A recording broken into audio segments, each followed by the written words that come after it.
But in the end of the day, it's fascinating how a single piece of legislation can just ripple through boardrooms to small town budgets. And I want to talk a bit about what that means for real people. And you touched on that earlier and just the community impact. So if there's communities counting on renewable projects to fund schools, fund fire stations or infrastructure, what happens when those projects or if those projects disappear?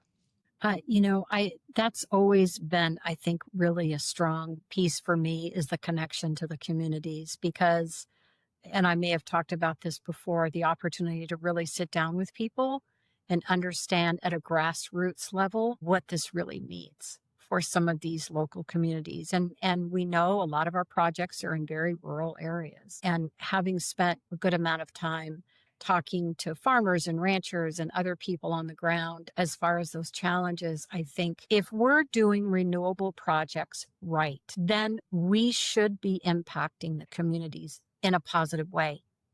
That to me should be one of the cornerstones of our industry. And so then if you suddenly remove that, then absolutely there should be an impact. And I don't know as an industry whether we have done a good enough job connecting at a real human level what it means for these power plants to go away. And I was just at a couple of conferences. I was at RE Plus and the Rise conference as well. And they had a presenter talk about the importance of power and how 1 in 3 families don't have true access to power. It's a choice. They have to make a choice between, am I going to buy food this week or are we going to turn off all the lights?